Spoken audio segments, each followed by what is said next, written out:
За сайн байцгаана уу? Энэ удаагийн хичээлээр чанаргүй icon дүрснүүдийг хэрхэн чанартай болгох талаар хичээл оруулж байна. За тэгэхээр танд хэрэг болсон ямар нэгэн icon дүрс маань ингээд нэтээс татж авсан чинь чанарын шаардлага анхахгүй юм бүрсийсэн байдалтай байвал Photoshop-ыг ашиглаад тухайн icon дүрсийг бас чанартай болгож болдог арга байгаа. За энэ аргын талаар бүгдээрээ өнөөдөр үзцгээе. За юун түрүүнд татж авсан зургаа Photoshop руу оруулж ирсэн байна. За энэ зургийнхаа лейерийн цойжийг гаргаад за энэ лейерээ Smart Object болгож хувиргах хэрэгтэй. Mouse 2 Convert to Smart Object гэдэг командн дээр дарна. За таны лейер чинь бол Smart Object болж хувирч байгаа.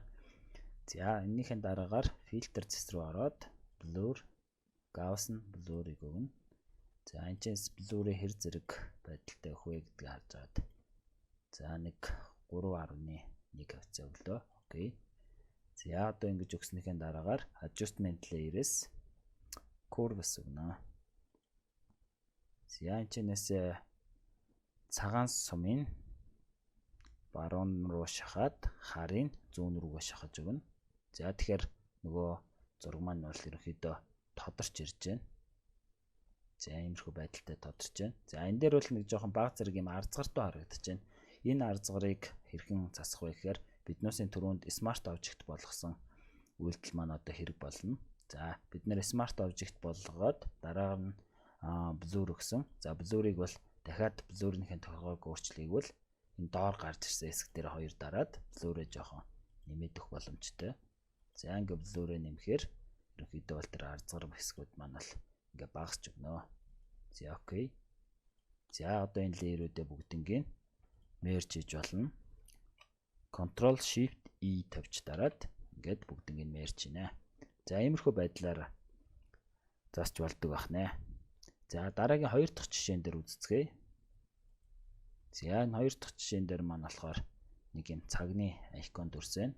За энэ цагны icon дүрсийг засахад энэ бүрэнгийн энэ дүрс маань бас blur өгөхөөр илүү сарниж магадгүй учраас зургийнхаа яг үндсэн суур хэмжээг нь томсгож өгье. Resolution-ыг нэгсгэж өгье. Image руу ороод image size. За энэчээс энэ 72 гэдэг маань бол биднээс зургийн resolution харагдаж байна. За энийг ерөнхийдөө x-гээд нэг 500 ч юм уу орчмоор өгье. За 300 гарагчтай. За окей. За анкер зураг маань бас томсож байгаа харагдаж байна. За энийг яг дөрвөчгтөг ажиллах команд өгч нь mouse 2 convert to smart object filter руу ороо Blur, Gaussian Blur. За тэгээ Blur-аа ерөнхийдөө жоохон нэмж өгөөд. Окей. За одоо тэгээд curves өгчнө. За энийг нь жоохон ижлүүлээд, энийг нь жоохон ижлүүлээд. За ингээд өгөхөөр ерөнхийдөө манай нөгөө цаг маань бол илүү тодорч өгч байна. За энд нэг жоохон арзгаар харагдаад байгаа хэсгүүдийг дахиж засъя гэвэл Gaussian Blur рүүгээ орлоо. За энэ хэсгийг дахиж жоохон ихсгэж өгвөл тэр арзгаар хэсгүүд маань ингээд арилж өгнө. Тэгснийхэн дараагаар энэ curves бас жоохон хоёр цэг ойртуулад өгвөл илүү сайн тодорч өгдөг байгаа. За ингээд Ctrl Shift E. За арт татныхын background-ыг хэрвээ арилгахыг хүсвэл энэс Magic Ball руу л байгаа. Нэг цагаан хэсгүүдэд дараад арилгачих болно. За аль эсвэл Blend модоор бас арилгаж болно. FX руу ороод Blending Options. За тэгээд энэ цагаан хэсгийн маань ерөнхийдөө хар тал руугаа шахвал зураг маань ингэж бас PNG болдог байгаа.